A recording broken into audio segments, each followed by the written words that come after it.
हमने chapter number 10 complete कर लिया था। चैप्टर नंबर 9 का थोड़ा सा कंक्लूजन पार्ट रह गया था, तो एक बार चैप्टर नंबर 9 का क्विक रिकैप कर लेते हैं फटाफट से। तो जैसे कि हमने पढ़ा था, स्कीम है जन आरोग्य योजना, ठीक है, इसको जय बोलते हैं, तो आपको याद रखना है इसके बारे में। इस चैप्टर में इसके बारे में क्या है कि ये जो स्कीम है जन आरोग्य योजना, इसमें क्या दिया जाएगा, 5 लाख का हेल्थ इंश्योरेंस दिया जाएगा।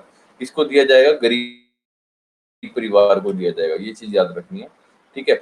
और इस चैप्टर में दिया गया कि वेस्ट बंगाल, जो कि दीदी की स्टेट है, ममता बनर्जी दीदी की, she has not implemented this scheme, that's why people living there have not good health development as compared to Bihar and its surrounding states, ठीक है। मतलब वेस्ट बंगाल के सराउंडिंग में जितनी भी स्टेट्स हैं उसके कंपैरेटिवली वेस्ट बंगाल की गुड हेल्थ डेवलपमेंट नहीं मानी जाती। इस चैप्टर में ये दिया हुआ है, ठीक है। प्रीलिम्स पॉइंट ऑफ व्यू से इस स्कीम के यानी जन आरोग्य योजना के साइलेंट फीचर्स आपको पता होने चाहिए। मेंस पॉइंट ऑफ व्यू से जीएस पेपर 1 में poverty and development issue, GS paper 2 competitive federalism. Competitive federalism में आप बता सकते हो कि जैसे कि बिहार की गुड हेल्थ डेवलपमेंट है as compare to West Bengal. GS paper 2 में सोशल सिक्योरिटी पॉलिसी और schemes design implementation weaker section के लिए मोदी गवर्नमेंट क्या कर रही है। जीएस पेपर 3 के लिए inclusive growth, okay. So before we start this chapter you must know what are public goods. Public goods क्या होते हैं? पब्लिक गुड्स वो होते हैं सर जो कि हर कोई इंसान एक्सेस कर सकता है, ठीक है। जैसे कि पानी, दूसरा सैनिटेशन, ट्रांसपोर्टेशन, स्कूल्स होगी सर आपकी, और आपकी होगी medical care, okay. Now the question is why public health insurance for poor people. Public health insurance इन्होंने गरीबों को क्यों दी? वो इसलिए दी क्योंकि rich people can see private alternatives even migrate to better countries, ठीक है, but poor can not do it. लेकिन गरीब आदमी नहीं जा सकता। एग्जाम्पल मैंने आपको बताया था ऋषि कपूर का, जैसे कि वो 8 महीने रह के आए थे न्यूयॉर्क में, उनको कैंसर हो गया था, 8 महीने न्यूयॉर्क में, ठीक है। अब एक रिक्शे वाला या रेडी वाला या कोई गरीब आदमी वो अफोर्ड नहीं कर सकता, ठीक है। That's why it is mention that poor people can not do it, just because that's why government intervention is necessary, okay. The next point is horizon problem. Horizon problem in a democracy, like time horizon of the election cycle is focused on short term gain. कहते हैं कि अब किसी को बोलोगे, अब suppose करो अमित शाह जी बोलेंगे कि भैया एक काम करेंगे, हम आपके यहाँ पे डैम लगा देंगे, डैम से पानी की सिंचाई करेंगे, ठीक है, वाटर से इरिगेशन करेंगे क्रॉप्स की, और साथ में इससे क्या बनाएंगे, इलेक्ट्रिसिटी बनाएंगे, ठीक है। अब डैम को ये तो है नहीं 2 दिन में बन जाएगा, डैम को बनने में 5 साल भी लग सकते हैं, 10 साल भी लग सकते हैं, ठीक है। डैम को बनने में अराउंड 5 से 10 साल लग सकते हैं। अब कोई किसान वगैरह को थोड़ी वो लुभावित करेगी ये चीज की, अरे यार इसको तो इस चीज को 5 से 10 साल लग जाएंगे, इतने में तो मैं पता नहीं जिंदा रहूंगा कि नहीं रहूंगा, कोई short. That's why people in election tells them कि focus on the short term gain, like Amit Shah said during West Bengal rally that we will transfer 18,000, we will credit 18,000 in your bank account if you bring BJP to power. Home minister Amit Shah tells the Bengal farmers, ठीक है। अब किसानों को ये बात समझ आई कि हाँ यार ये कुछ समझदारी वाली बात कर रहा है, ठीक है। तो कहने इसको बोलते हैं हॉरिजन प्रॉब्लम या टाइम हॉरिजन प्रॉब्लम, ठीक है। Time horizon of the election cycle का बहुत कम होता है, ठीक है। That's why they focus on the short term gains.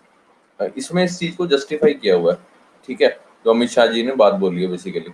Health care, nutrition, schools में, जैसे कि स्कूल आप कहोगे कि यार मेरे को स्कूल आप मेरे को जिताओ तो मैं यहाँ पे गरीबों के लिए स्कूल बना दूंगा, अब स्कूल बनने में बड़ा टाइम लगेगा, है ना। न्यूट्रिशन की बात करते हो तो आप किसी को कोई प्रॉपर डाइट देनी शुरू करो उसको भी 6-7 महीने लग जाएंगे। हेल्थ केयर हॉस्पिटल्स वगैरह बनाओगे उसको भी काफी टाइम लग जाएगा। तो they all have long gestation period, that's why they focus on the short term gains, okay, short term promises even. Of all the forms of inequality, injustice in healthcare is the most shocking and most inhuman, as said by the Martin Luther King, okay. Thailand का इसमें example दिया हुआ है कि Thailand में there is a scheme called 30 baht health insurance scheme. उसमें क्या है, यूनिवर्सल हेल्थ कवरेज दी हुई है किसको, specially among the poor people, गरीब लोगों को। तो वहां से एक आइडिया लिया गया, उसका एग्जांपल लिया गया, थाईलैंड का, एशियन कंट्री है, ठीक है। So Thailand became the first Asian country to eliminate people HIV transmission from first Asian country to eliminate HIV transmission from mother to child in 2016. ठीक है, जो माँ से बच्चे को HIV ट्रांसमिशन होता है उसको खत्म करने में थाईलैंड पहली एशियन कंट्री है, पहली एशियाई कंट्री है, एशियाई देश है। ओके, 2016 में इसको ये उपाधि दी गई थी। ओके, उसके बाद सर हमने पढ़ा प्रधानमंत्री जन आरोग्य योजना के बारे में कि इसमें क्या चीज है, इसमें क्या स्पेसिफिक फीचर है।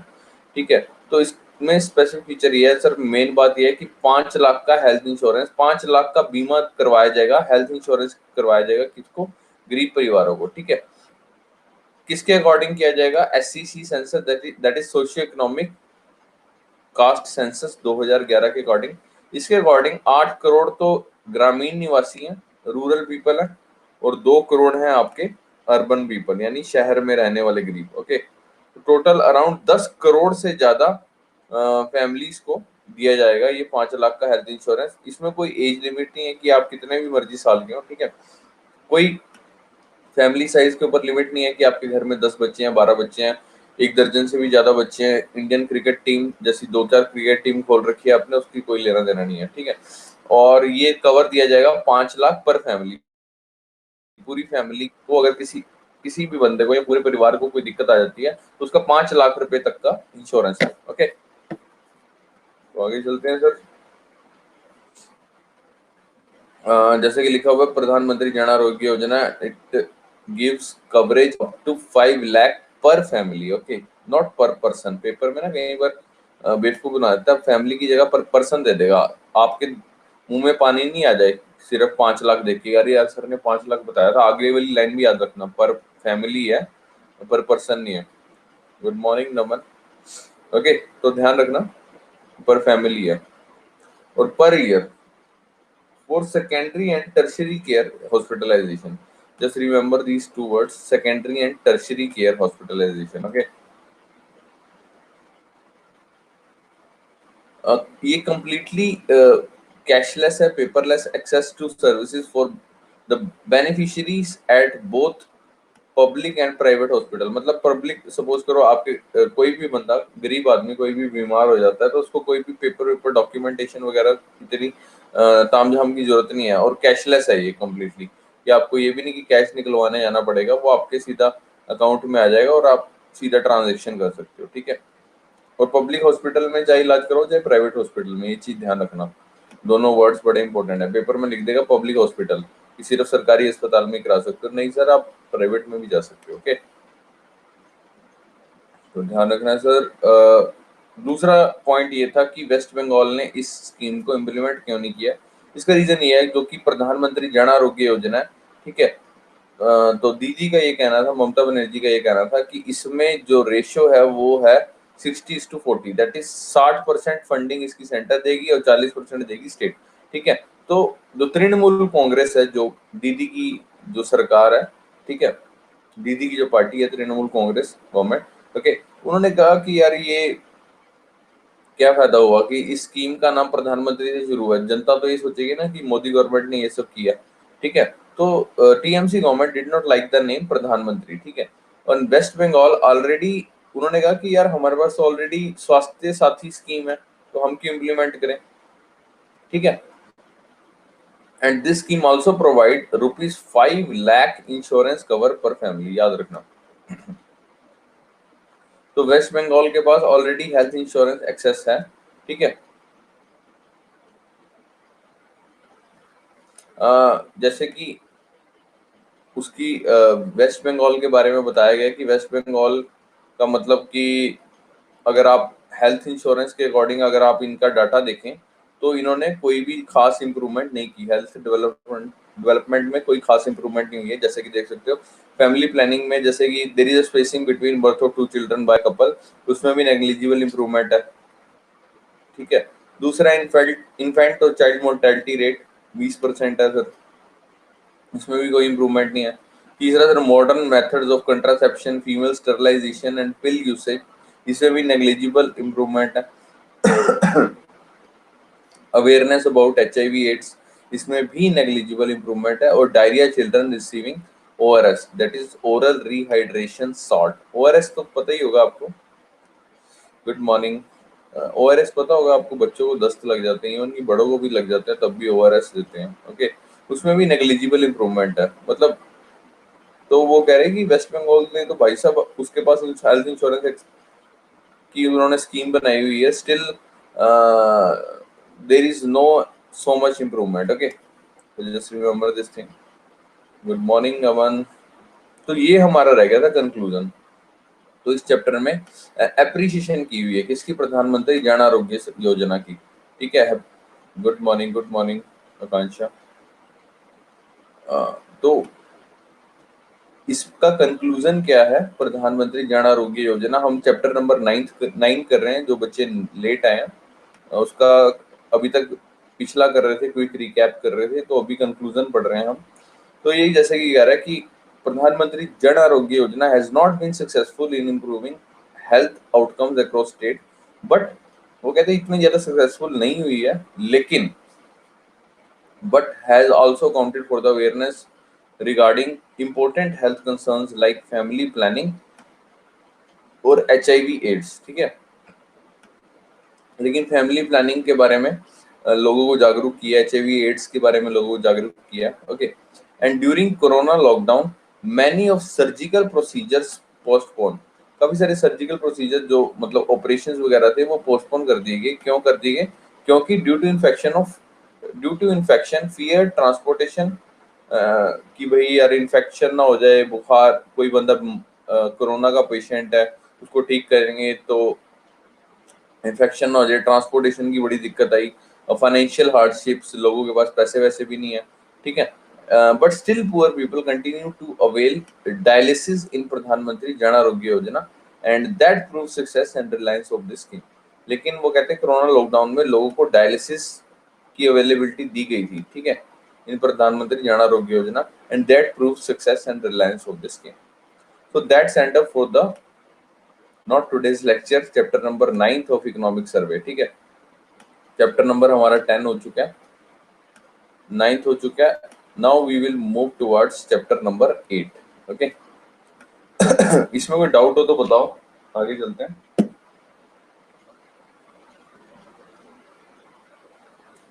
शुरू करते हैं सर चैप्टर नंबर 8। इसमें कोई डाउट हो देवियों सज्जनों?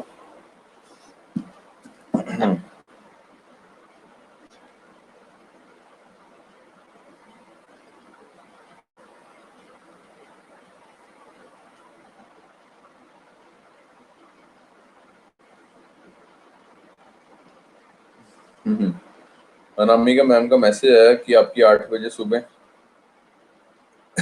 8 बजे की क्लास थी क्या आज इंग्लिश की? बताया नहीं यार तुमने। ओ, ये तो काम खराब हो गया। चलो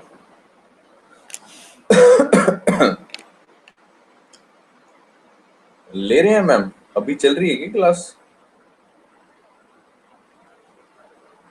मैम ने लिंक भी सेंड किया। ओ, जूम में चल रही है अभी, क्लास चल रही है, स्टिल इट्स गोइंग। कोई अटेंड कर रहा है इंग्लिश की क्लास? कोई ऐसा टैलेंटेड बच्चा है जिसने एक तरफ इंग्लिश की क्लास खोल रखी है, एक तरफ इकोनॉमिक्स की खोल रखी हो? है कोई ऐसा खतरनाक बच्चा जिसके रावण की तरह दो दो मुंह हो, दो दो सिर हो? 4 स्टूडेंट अटेंड कर रहे हैं। अच्छा, ओ माय गॉड, मैंने देखा था ये। वाओ देवी जी, आप में इतनी तिलिस्मी शक्तियां, आप उधर भी देखाएंगे इधर भी आ गई हैं, क्या बात है देवी। अरे बताना चाहिए था ना, तो मैं फिर टाइम आगे पीछे कर देता है, या मैम को हम पहले इन्फॉर्म कर देते हैं ना। चलो अब आ ही गए हैं तो अब तो पढ़ा के ही जाएंगे, है ना, अब क्या करनी दया। चलो anyways, come to the chapter number 8 economic survey. आप भी कुछ नहीं कर सकते, अब सिर्फ स्माइल कर सकते हैं बस, और कुछ नहीं कर सकते।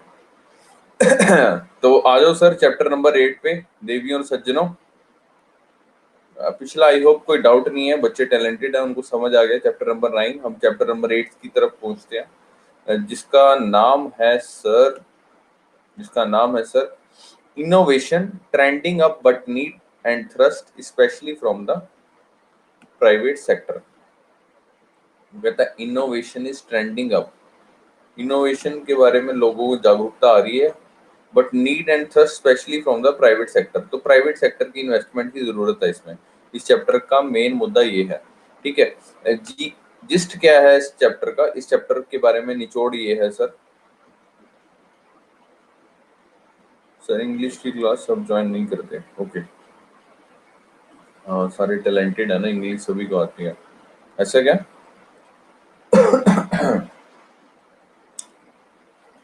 इंग्लिश में टैलेंटेड है सारे, हाँ।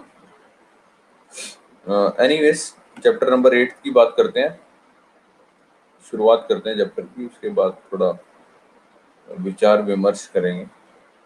आज यार आपसे ना एक छोटी सी ना, मैंने एक एडवाइस लेनी थी, एक पीस ऑफ एडवाइस लेनी थी। ये चैप्टर खत्म हो जाए उसके बाद हम लोग करते हैं, ठीक है, उसके बारे में डिस्कस करते हैं। तो चैप्टर नंबर 8 की तरफ, innovation trending up but need and trust specially from the private sector, okay. इस पूरे चैप्टर का निचोड़ क्या है? इस पूरे चैप्टर का निचोड़ ये है that R&D that is research and development पर खर्च करने की जगह भारत का जो निजी क्षेत्र है, यानी जो प्राइवेट सेक्टर है, वो किस में लगा रहता है सर? वो लगा रहता है जुगाड़पंती में, ठीक है, जुगाड़ में लगा रहता है। इसलिए हमारा देश क्या है? बैकवर्ड है। इस चैप्टर में पूरी कहानी ये लिखी हुई है, दोबारा से बता देते हैं क्या लिखा हुआ है। जो रिसर्च एंड डेवलपमेंट है, यानी कुछ नई इनोवेशन करना, वो कहता है उस पर खर्च करने की जगह भारत का जो निजी क्षेत्र है, यानी जो प्राइवेट सेक्टर है, वो जुगाड़पंती में लगा रहता है। इसलिए हमारा देश क्या है सर? बैकवर्ड है, याद रखेंगे। जैसा कि आपको दिखा देते हैं सर, जुगाड़पंती। ये देखिए सर, तेरा ध्यान की तरह जुगाड़ इधर है, कुकर की बीच में इन्होंने पाइप से यहाँ पे की हुई है वेल्डिंग, ठीक है। कुकर को क्लोज कर देते हैं, जैसे कि आपको घर में भी पता होगा, जो देवियां मैगी के अलावा सब्जी वगैरह, चावल वगैरह, राजमा वगैरह ये सब चीजें बनाती है, उनको पता होगा इसको कुकर कहते हैं बेटा, शायद देखा हो घर में गलती से, ठीक है। तो देवियों, ये कुकर होता है, इसको बंद करते हैं तो उसको प्रेशर कुकर कहते हैं, जैसे कि पता होगा आपको। तो इसमें प्रेशर बनता है। तो इन भाई साहब ने क्या किया हुआ है, पाइप लगा के यहाँ पे वेल्डिंग करा के भाई साहब यहाँ पे कॉफी बेच रहे हैं, झाग वाली, लोगों का बेवकूफ काट रहे हैं, ठीक है। तो इस तरह से मतलब जुगाड़पंती वाली चीज, ये हमारे कुछ, ये लॉन्डो का काम होता है। टूटी टूट जाती है, क्योंकि ना जवानी में बड़ा जोश होता है। कई बार आपसे भी टूटी होगी, मेरे से कई बार टूटी है बाथरूम की टैप। बड़ा जोश सा होता है, स्पेशली जब नई नई जिम शुरू करते हैं ना, हाथ वाथ लग जाता है, तो टूटी टूट जाती है। तो उसकी जगह फिर लौंडे कह रहे हैं इसी को शावर बना दें, तो बोतलों में मोरियां करके ये हरकतें कर रहे हैं इंडियन साइंटिस्ट। तो इस तरह की जुगाड़पंती एग्जांपल ये देखिए सर, मोटरसाइकिल के पीछे रिक्शा लगा लिया, मतलब हद है यार। देसी जुगाड़ हुआ है मनोज शर्मा। देखे होंगे इस तरह के कलाकार आपने अपने आसपास भी। ये देखिए सर, भाई साहब कह रहे हैं 10 रुपए एक सवारी, 6 सीटर बना रखा है, एक चक्कर 60 रुपए का। अब बताओ सर क्या कर लोगे आप? रिक्शे में ज्यादा से ज्यादा आप 2 से 3 सवारी बिठा सकते हो, इसने कर दिया ना सर डबल काम, 60 रुपए। तो ये सर देसी जुगाड़ के चक्कर में हमारे देश में R&D नहीं हो पा रही, ये बेवकूफ हरकतें कर रहे हैं। हाँ, इंडिया तो सबसे आगे है भैया इस चीज में। तो जैसा कि लिखा हुआ है, R&D पर खर्च करने की जगह भारत का जो निजी क्षेत्र है, यानी प्राइवेट सेक्टर है, जुगाड़पंती में लगा रहता है। इसलिए हमारा देश बैकवर्ड है। मतलब कोई जबरदस्त इनोवेशन नहीं, ये नहीं पता चल रहा उनको कि भाई कुछ इस तरह की चीज करें कि बटन दबाएं तो ये चल जाए, बटन दबाए तो वो चल जाए, कुछ इस तरह की इनोवेशन टाइप कोई साइट्स वगैरह बनाए या कुछ भी XYZ, ठीक है। तो प्रीलिम्स पॉइंट ऑफ व्यू से इस चैप्टर में क्या इंपॉर्टेंट है? एक तो इनोवेशन रिलेटेड इंडेक्स है कि हमारा देश कहाँ स्टैंड कर रहा है इनोवेशन के मामले में, रैंकिंग उसकी क्या है इनोवेशन में, ग्लोबल इनोवेशन इंडेक्स में क्या रैंकिंग है। मेंस पेपर में, GS पेपर 2 में policy for development of various sectors, GS paper 3 में इंडिजिनाइजेशन ऑफ टेक्नोलॉजी, मतलब हमारे देश में किस तरह की टेक्नोलॉजी बन रही है, वो सब है मेंस पॉइंट ऑफ व्यू में इस चैप्टर से रिलेटेड। तो चलते हैं सर आगे। इस चैप्टर की ओर। तो पहला प्रश्न आपकी कंप्यूटर स्क्रीन पर ये रहा। तो जैसे कि इनोवेशन की बात हो रही है, तो एक हमने छोटा सा प्यारा सा एमसीक्यू डाला है। तो क्वेश्चन कुछ इस प्रकार है, पहले क्वेश्चन सुनेंगे, उसके बाद आंसर देंगे। Find the correct statement about global Innovation index. Global Innovation index के बारे में आपने सुना होगा शायद गलती से। पहली स्टेटमेंट क्या है? It is published by World Economic Forum. ये वर्ल्ड इकोनॉमिक फोरम नाम की ऑर्गेनाइजेशन है, ये पब्लिश करती है with the help of some educational institute. ठीक है, पहली स्टेटमेंट ये है। दूसरी स्टेटमेंट क्या है? Theme of 2020 report was who will finance the innovation. Okay, and third statement is India is among the top 50 countries as per 2020 report. India innovation के मामले में टॉप 50 कंट्रीज में आती है अकॉर्डिंग टू 2020 रिपोर्ट। तो इसमें से कौन सी स्टेटमेंट सही है? Only 1 and 2, only 2 and 3, only 1 and 3, and D is none. So your time starts now.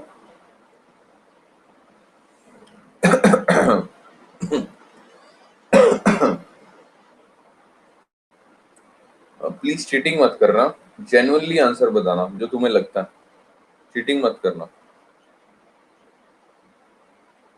इसका आंसर क्या है? ए है, बी है, सी है और डी है। नहीं आता तो कोई दिक्कत नहीं है, हम आपको बताएंगे, बट प्लीज तुक्के मार लेना। ओके, ए ए की बड़ी भारी वो आ रही है, यानी 1 and 2। ओके, सारा ने बी आंसर दिया है। ओके, और कोई सी या डी वाला? Sara and Rebecca B answer, Chandni, Manpreet, Kanksha, Rachna A answer. एक और बच्चे का आ जाए तो फिर इसका आंसर बताते हैं आपको। Manish B answer. तो सही जवाब है सर, दिया है सारा ने, रिबिका ने, और मनीष ने और हेमा जी ने। इसका आंसर है सर बी, यानी ओनली 2 and 3। ये जिन्होंने ए दिया उनको नहीं लगता कि हमारा देश जुगाड़बंदी में लगा रहता है तो टॉप 50 में नहीं है। नहीं सर, ये बात बिल्कुल सही है सर, हमारा देश टॉप 50 में है। कोई बता सकता है इंडिया की कौन सी पोजीशन है 2020 रिपोर्ट के अकॉर्डिंग? ग्लोबल इनोवेशन इंडेक्स में इंडिया कौन से नंबर पे, कौन से पायदान पे है? इंडिया का रैंक क्या है? अब तो बता दो। 4 की लाइन में है? नहीं, 40 नहीं है, 47 नो, 48 है। इंडिया का 48th रैंक है, याद रखना। 2020 रिपोर्ट के अकॉर्डिंग इंडिया का 48th रैंक है। तो इसका सही आंसर है B, that is only 2 and 3। Second statement कहती है कि जो 2020 की रिपोर्ट है, इसकी जो थीम थी वो थी who will finance the innovation. Okay, तो ये स्टेटमेंट भी बिल्कुल सही है, ये फैक्ट है, आपको याद रखना पड़ेगा इसकी थीम के बारे में, who will finance the innovation. And first statement is it is published by World Economic forum. तो ये कौन सी ऑर्गेनाइजेशन है जो पब्लिश करती है ग्लोबल इनोवेशन इंडेक्स? अब जिन्होंने बी आंसर दिया वो बताओ यार, कौन सी ऑर्गेनाइजेशन पब्लिश करती है GII ग्लोबल इनोवेशन इंडेक्स? कौन सी ऑर्गेनाइजेशन पब्लिश करती है, बताओ। उस ऑर्गेनाइजेशन का नाम क्या है?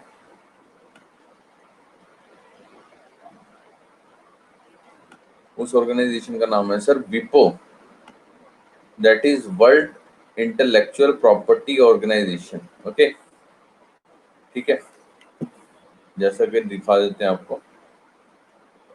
आप ग्लोबल इनोवेशन इंडेक्स खोलोगे, ये साइट खुल जाएगी इस तरह से। तो पब्लिश कौन करता है? विपो करती है, that is world intellectual property organisation.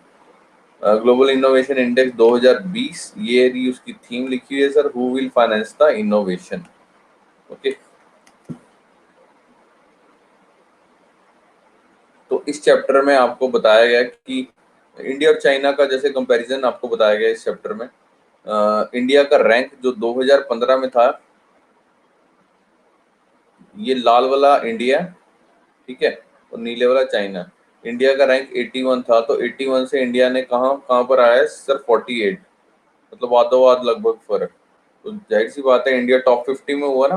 Okay, उस चाइना देख सकते हो सर, चाइना 29 पे था तो 14 नंबर पे आया, तो मतलब ज्यादा पायदान ऊपर नहीं चल रहा। इंडिया काफी ज्यादा इसने क्या कहते हैं तरक्की की है, 81 से सीधा 48 पे आ गया, देख लो सर, जब से हमने वो मंगलयान बनाया ना सस्ते वाला। तो याद रखेंगे सर, इंडिया किस में है, टॉप 50 में है, यानी 48 रैंक है इंडिया का 2020 की रिपोर्ट के अनुसार। ये देखिए sir, who will finance the innovation, ये इसकी थीम है। Okay, India's performance on pillars of the global Innovation Index 2020 rank, मतलब ये पिलर हैं जिनके अकॉर्डिंग इंडिया का रैंक डिसाइड हुआ कि इंडिया का 48th रैंक है। ठीक है, ये पिलर्स आपको याद रखने पड़ेंगे। मे भी आपसे पूछ सकता है कि इनमें से सपोज इनमें से 3-4 पिलर्स के नाम दे देगा, आपसे पूछ सकता है कि किस पिलर में इंडिया का सबसे ज्यादा रैंक है, मतलब बढ़िया रैंक कौन सा है। तो answer is knowledge and technology output में 27 रैंक है, याद रखना, ये याद रखना। उसके बाद मार्केट सोफिस्टिकेशन, ठीक है, मार्केटिंग की तो बात ही ना करो सर, मार्केटिंग तो इतनी जबरदस्त करते हैं हमारे देश में। आप कभी रोडवेज की बस में गए हो, उसमें वो आते हैं यार सुरमे वुरमे बेचने वाले, वो इस तरह की कॉपी पेन बेचते हैं, इस तरह की उल्टी सीधी चीजें, तेल बेचते हैं, तेल लगाएं काला काला जड़ों को कर दे, इस तरह के खतरनाक वो जुमले ही पड़ते हैं, देखे होंगे शायद आपने बस वगैरह में जाते हो कभी। भैन जी ये सुरमा लगाओ, अख चलाओ तो ये अख लाल, इस तरह की कुछ बोलते हैं, मे भी सर पता हो आपको, है ना, आंख में लगाओगे आंख बाहर आ जाए, इस तरह से कुछ बोलते हैं। ठीक है, और पहला है knowledge technology inputs, knowledge and technology outputs. Okay, global Innovation index में 48 नंबर है, बिजनेस सोफिस्टिकेशन में 55 रैंक है, ह्यूमन कैपिटल एंड रिसर्च में 60th है, इंस्टीट्यूशन 61, क्रिएटिव आउटपुट्स में 64 और इंफ्रास्ट्रक्चर में 75। सबसे कम रैंक है इंफ्रास्ट्रक्चर में, याद रखना, ज्यादा और कम वाले याद रखने हैं आपने। सबसे ज्यादा रैंक है, ज्यादा मतलब काफी पीछे नंबर पे है, 75th रैंक। इंफ्रास्ट्रक्चर तो आपने देखा ही है, इंडिया की सड़कें वड़कें इतना बुरा हाल है ना, कुछ है नहीं आदमी। अब हमारे यहाँ पे शायद इलेक्शन होने हैं, तो इन्होंने सब सड़कें वड़कें सही कर रहे हैं, और ये ऐसी गंदी सड़कें बनाते हैं कि बारिश आने की देर है तो भाई सब काम खत्म हो जाएगा। और इनको भी, हरामखोरों को, मॉनसून के टाइम पे याद आती है सड़कें बनानी। इनको पता है कि बारिश आएगी फिर काम खराब हो जाएगा, लेकिन ये बारिश में शुरू कर देते हैं कार्रवाई। तो एनीवेज, आपको ये कुछ फैक्ट्स याद कर रखने पड़ेंगे। आगे चलते हैं। Now the question is how does India perform on innovation. India innovation में कैसे परफॉर्म करता है। जैसा कि आपको पता है, India rank 48th among 131 countries, 131 लोगों में हमारा 48वां रैंक आया। भाई साहब, सबसे पहली गर्व की बात है, हम टॉप 50 में। in terms of its innovation performance as measured using the Global Innovation Index 2020। Okay,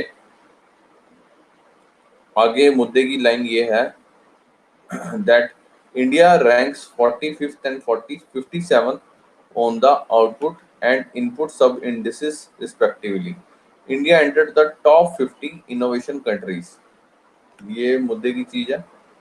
for the first time, पहली बार, since the inception of the index in 2007, जब से इंडेक्स शुरू हुआ है, 2007 से शुरू हुआ था, तब से लेकर अब तक ये पहली बार हुआ है, ठीक है, कि इंडिया टॉप 50 में एंटर हुआ है। And along with the 3 other economies, Vietnam, Moldova and Kenya. ठीक है, इनके नाम याद रख लेना, क्योंकि पूछ सकता है कि कौन से अदर टॉप 3 कंट्री, और कौन से कंट्रीज हैं जो टॉप 50 में पहली बार एंटर हुए हैं।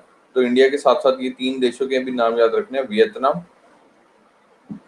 ठीक है, कीनिया, और आपका होगा Moldova, Republic of Moldova. India has the rare distinction of being an innovation achiever for 10 consecutive year. ठीक है, इंडिया पिछले 10 सालों से हमेशा से मतलब इम्प्रूवमेंट दिखाई जा रही है उसमें, ठीक है, इंडिया में। तो जैसे कि लिखा हुआ है that Global Innovation Index is published by Cornell University INSEAD. आपका होमवर्क है, इन सीड के बारे में पढ़ेंगे आप, and the World intellectual property Organisation, that is वीपो। ठीक है, कई बार वीपो दिया होता है खाली, कई बार ये बाकी सब भी दिए होते हैं। ठीक है, तो याद रखना है आपने, इसके साथ वीपो के साथ इंसीड भी है, कॉर्नेल यूनिवर्सिटी भी है। ठीक है, specialised agency of the United Nation, ये वीपो जो है ये स्पेशलाइज्ड एजेंसी है यूनाइटेड नेशन की। It seeks to assist economies in evaluating their innovation performance. ठीक है, तो फर्स्ट पैराग्राफ ही इंपॉर्टेंट है आपका, ये ऑलरेडी हम डिस्कस कर चुके हैं कि कौन कौन से फर्दर पैरामीटर्स होते हैं इनोवेशन को लेकर।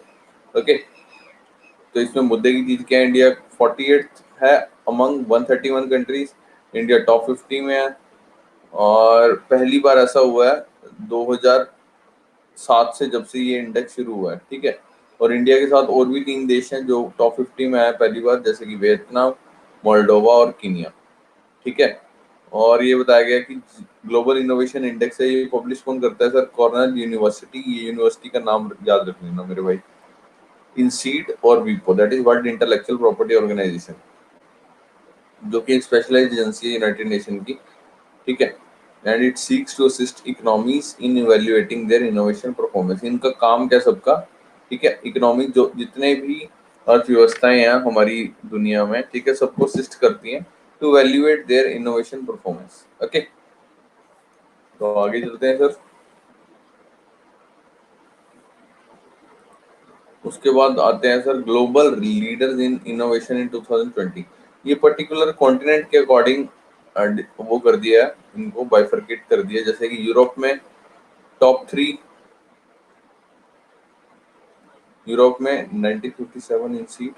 हाँ, इसके बारे में पढ़ना आप, ठीक है, आपका होमवर्क है, अभी पढ़ने बैठ गए हो क्या। तो यूरोप में कौन कौन सी कंट्रीज हैं जिसने, मतलब कि टॉप 3 इनोवेशन इकोनॉमीज कौन सी हैं यूरोप में। एक तो स्विट्जरलैंड है, स्विट्जरलैंड वैसे भी नंबर 1 पे, याद रखना इनोवेशन के मामले में। दूसरी स्वीडन है, तीसरी यूके है। और अगर आप सेंट्रल एंड सदर्न एशिया की बात करें तो इंडिया नंबर 1 पे है, दूसरे नंबर पे ईरान है, तीसरे नंबर पे कजाकिस्तान है। पेपर में ये भी दे सकता है कि सेंट्रल और सदर्न एशिया में नंबर 1 कंट्री कौन सी है, तो याद रखना इंडिया। अगर खाली एशिया देगा तो उसमें चाइना भी आएगा, याद रखना। ठीक है, इन्होंने दिमाग देखो क्या लगाया, सेंट्रल और सदर्न एशिया का कंपैरिजन दे दिया। ठीक है, अगर पूरा एशिया कहता तो चाइना नंबर 1 पे आता, याद रखना। ओके, तो ये हर एक कॉन्टिनेंट का दिया हुआ, जैसे northern and western of Asia का इजराइल हो गया, सिप्रस हो गया, यूएई हो गया। Okay, southern east Asia and Oceania, Singapore, Republic of Korea, Hong Kong, China. Okay, और नॉर्दर्न अमेरिका में यूएसए और कनाडा, याद रखना। और ये करीबियन कंट्रीज हैं, जैसे चिली, मैक्सिको, कोस्टारिका। ओके, ये आइलैंड है। तो टॉप 3 इनोवेशन इकोनॉमीज बताई हुई है by the income group. High income group के अकॉर्डिंग टॉप 3 इकोनॉमीज कौन सी हैं, जैसे कि स्विट्जरलैंड, स्वीडन, यूएसए। ठीक है, अपर मिडिल इनकम ग्रुप में आपकी आती है चाइना, मलेशिया और बुल्गारिया। लोएस्ट और मिडिल इनकम ग्रुप के अकॉर्डिंग वियतनाम, यूक्रेन, और तीसरे पे आती है इंडिया। आपको ये याद रखना है सर कि इंडिया किस में आती है। और ये याद रखना, सेंट्रल और सदर्न एशिया में इंडिया पहले नंबर पे है इनोवेशन के मामले में। ओके, रट्टे मारने हैं सर आपको कैसे भी तरीके से। जैसे कि मैं पहले ही बता चुका हूँ दैट स्विट्जरलैंड पहले नंबर पे है, is the world most innovative economy, followed by Sweden. पहले नंबर पे स्विट्जरलैंड है, दूसरे नंबर पे स्वीडन है, तीसरे नंबर पे यूएसए है, चौथे नंबर पे यूके है। ओके, यूएसए तीसरा नंबर पे है। पेपर में कई बार आपको बेवकूफ बना देते हैं, आपको भी लगता है कि यार यूएसए शायद पहले नंबर पे ही हो, यूएसए तीसरे नंबर पे इनोवेशन के मामले में।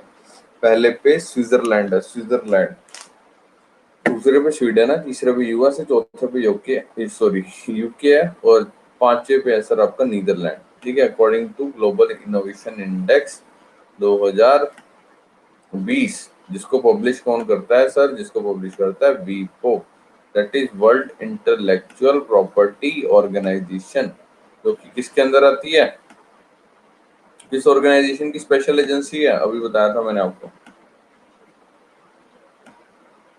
अरे यूएन की यार, यूनाइटेड नेशन की। और विपो के अलावा कौन कौन सी ऑर्गेनाइजेशन है जो उसको पब्लिश करने में हेल्प करती है? एक तो है सर आपकी कॉर्नल यूनिवर्सिटी, और तीसरी है सर, जैसे कि देवी जी ने बताया, इंसीड।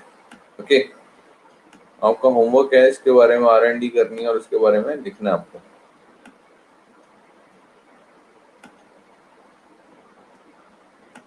इंसीड।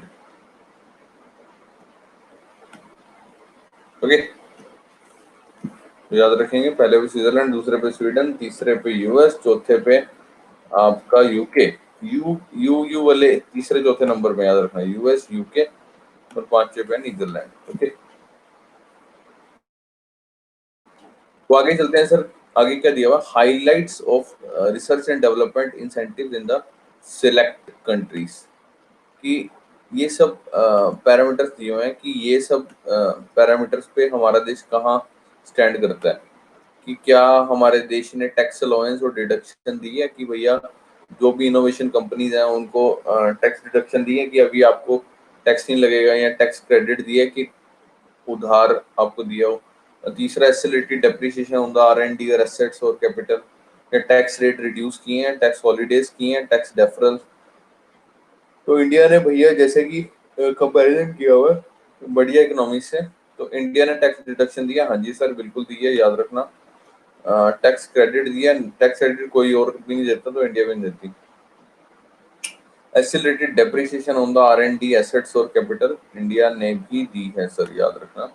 रिड्यूस टैक्स रेट रिड्यूस किए हैं, नहीं सर इंडिया ने नहीं किया।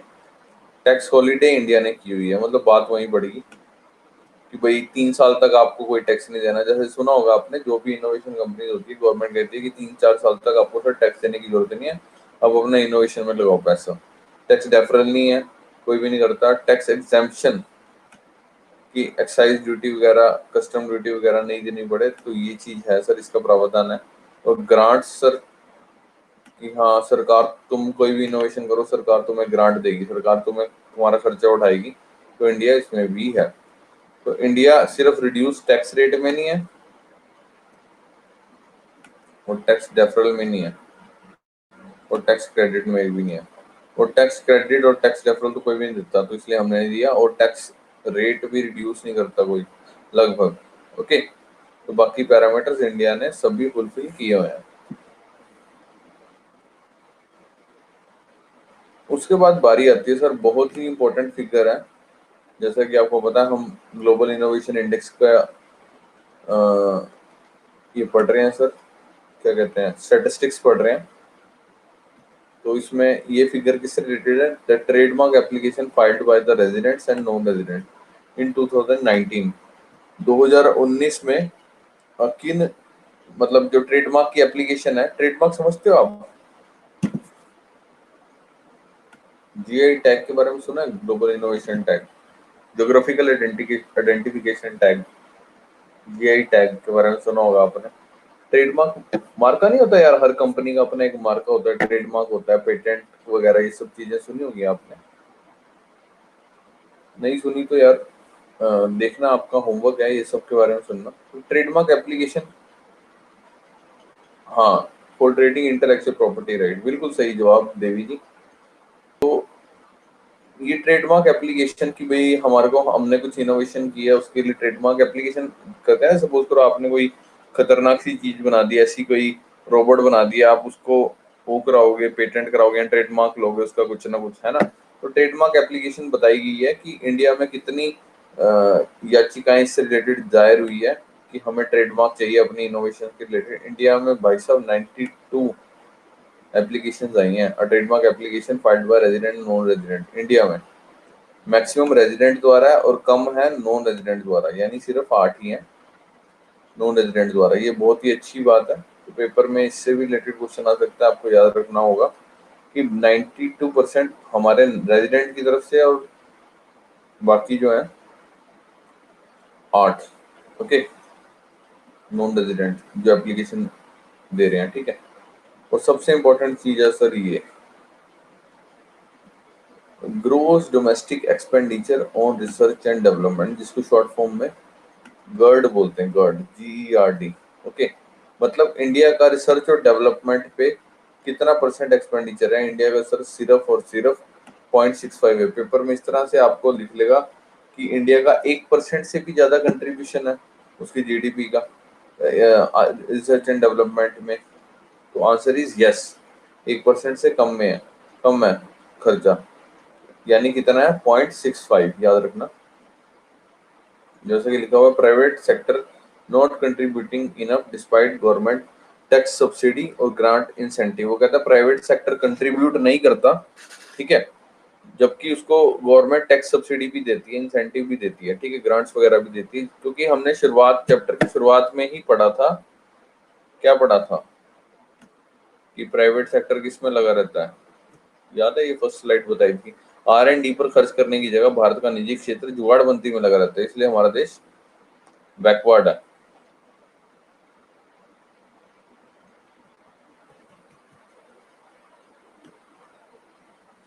जैसा कि लिखा हुआ है that private sector not contributing enough, तो की किस में लगा रहता है? जुगाड़बंदी में। Despite government tax subsidy grant incentive. आपको एक अपनी फैक्ट्री से रिलेटेड एक एग्जांपल देता हूँ।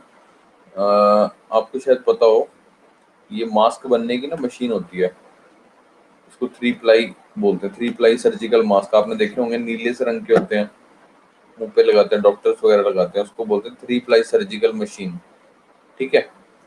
अभी क्या है, दिल्ली में क्या किया लोगों ने, ये जो मशीन की कीमत है ना इस टाइम, मतलब ड्यूरिंग कोरोना टाइम, अभी तो सस्ती हो गई होगी, ये जब पिछले साल कोरोना शुरू हुआ था तो इस मशीन की कीमत थी sir around around 70 lakh rupees, जो कि बाहर से आती थी मशीन, 70 लाख।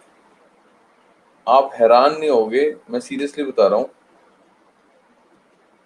सेम चीज 3 प्लाई सर्जिकल मास्क बनाने वाली इंडिया ने बना दिया एक जुगाड़, और वो आज की डेट में वो जुगाड़ कितने का है सर? मात्र और मात्र, आप हैरान हो जाओगे सर, सिर्फ 5 से 10 हजार रुपए का। सिर्फ 70 लाख रुपए की मशीन 5 से 10 हजार रुपए के जुगाड़ ने फेल कर दी। ये 10 हजार की मशीन है, ये भी 3 प्लाई मास्क बनाती है, ठीक है। और इनके बीच की भी एक इससे ऊपर की भी मशीन आई है जो इंडिया में बनी है, उसकी कीमत है सर 7 लाख रुपए। मतलब तब भी देख लो कितना फर्क है, कहाँ 70 लाख, कहाँ 7 लाख, और कहाँ 5 से 10 हजार। इसमें यह है 7 लाख वाली मशीन में, इसमें थोड़ी सी प्रोडक्शन जो है वो ज्यादा होती है। तो यानी जुगाड़ बनाया इंडिया ने। चलो खैर, ये जुगाड़ भी सही हो गया, इसमें कोई गलत नहीं है।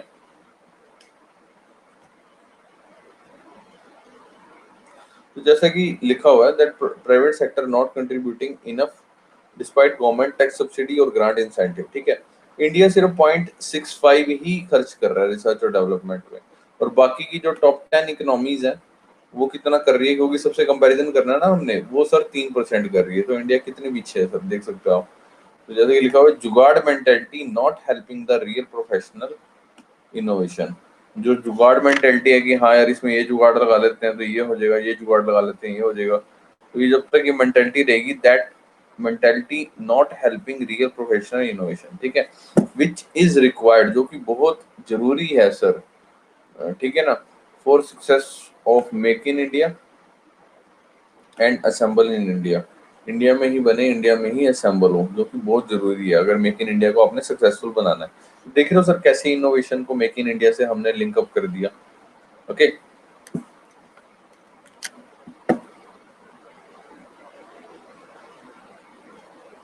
R&D road map of China, China का एग्जांपल लिया हुआ है। रिसर्च और डेवलपमेंट में चाइना का क्या है हिसाब किताब? तो जैसे कि पता हो आपको, जनवरी 2006 में चाइना ने इनिशिएट किया था 15 year medium to long term plan, that is MLP plan, for the development of science and technology. Medium to long term plan से इसका क्या मतलब है कि medium to long term plan called for China to become an innovation oriented society by the year 2020 and a world leader in science and technology by 2050। China का ये मानना है, एमएलपी जो इसका प्लान है, मीडियम टू लॉन्ग टर्म जो इसका plan है, वो ये है कि पहले तो चाइना को क्या बनाना है, इनोवेशन ओरिएंटेड सोसाइटी, जो कि ऑलरेडी वो बन चुकी है 2020 तक, ठीक है।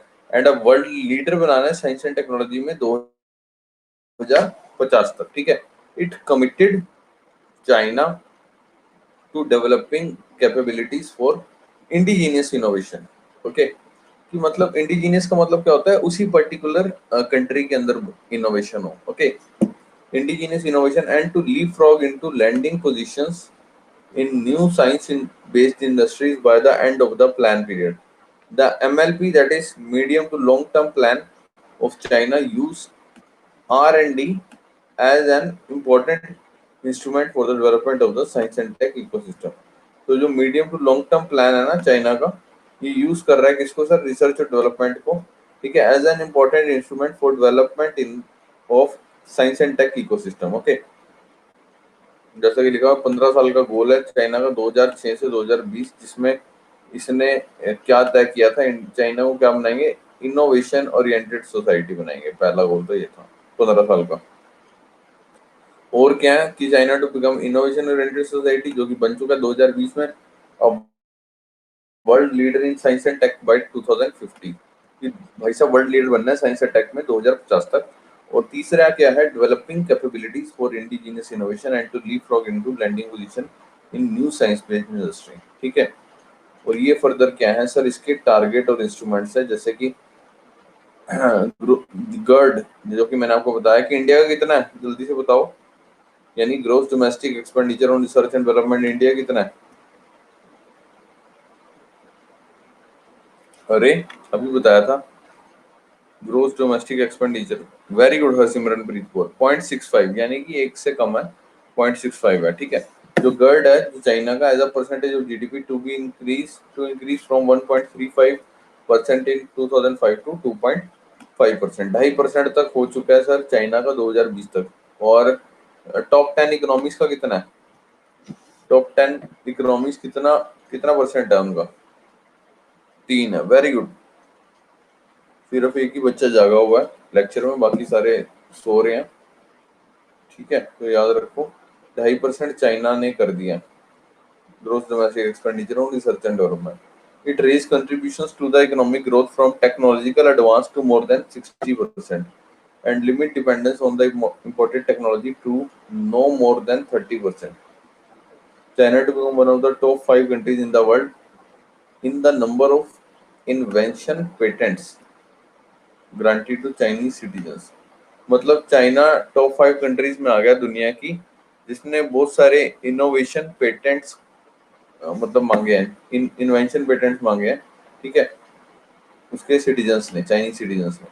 Chinese authorize scientific paper to become among the world's most cited, मतलब चाइनीज के जो साइंटिफिक पेपर होते हैं वो दुनिया में सबसे ज्यादा मांगे जाते हैं। कोई भी जैसे रिसर्च और डेवलपमेंट होती है ना, चाइना की जो रिसर्च के डॉक्यूमेंट्स होते हैं उसको ज्यादा प्रेफर किया जाता है, याद रखना।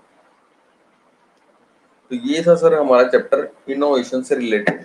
इसमें बताया गया वहीं कि private sector science and technology में R&D में इन्वेस्ट ना करने के बजाय अपना जुगाड़पंती में लगा रहता है, तो प्राइवेट सेक्टर को इन्वेस्ट करना चाहिए इनोवेशन में।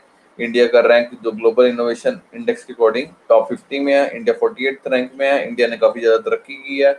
और इसमें ये बताया गया कि इंडिया जो ग्रोस डोमेस्टिक एक्सपेंडिचर है रिसर्च और डेवलपमेंट में करता है 0.65%, और जबकि उसको करना कितना चाहिए, टॉप 10 इकोनॉमीज कितना परसेंट करती है, 3%, ठीक है। चाइना के बारे में बताया गया है, उसके MLP प्लान के बारे में, that is medium to long term plan के बारे में बताया गया, ठीक है। 2020 तक उसको पहले इनोवेशन ओरिएंटेड सोसाइटी बनना है, और 2050 तक उसको क्या बनना है, वर्ल्ड लीडर बनना है साइंस एंड टेक्नोलॉजी में, ठीक है ना। ये चीज ध्यान रखो, इस चैप्टर को दोबारा से पढ़ लो, इसके नोट्स बना लो। जो मैंने आपको स्लाइड भेजी हुई है, PDF भेजी हुई है, इसकी क्या कहते हैं अपना इकोनॉमिक सर्वे की, वो आप देख सकते हो, उससे मैच कर सकते हो। जो इम्पोर्टेंट था मैंने करा दिया, फिर भी आपको दोबारा लगता है कुछ इम्पोर्टेंट है तो आप एक बार फिर से गो थ्रू हो सकते हो।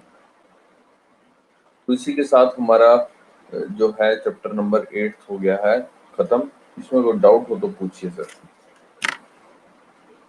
पूछिए सर, पूछिए।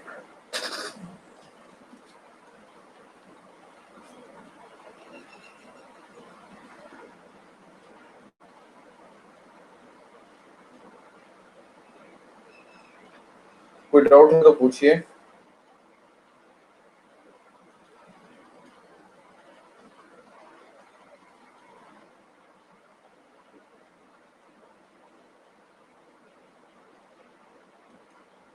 कोई डाउट है तो पूछिए।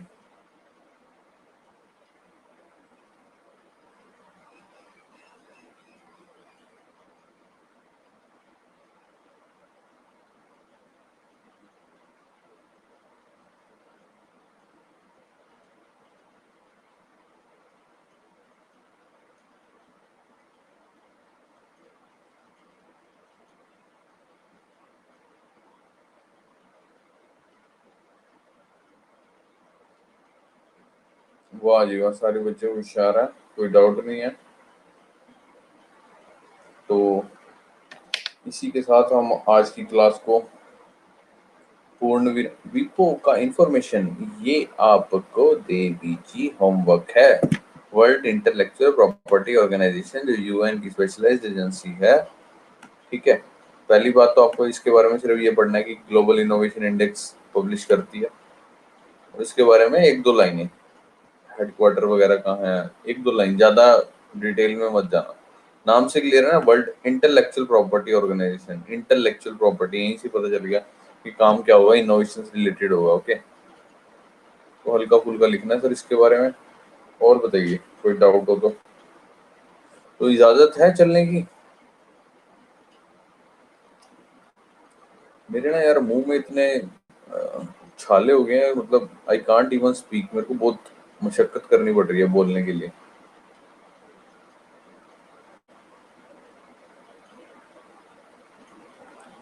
क्लियर है सर? ओके,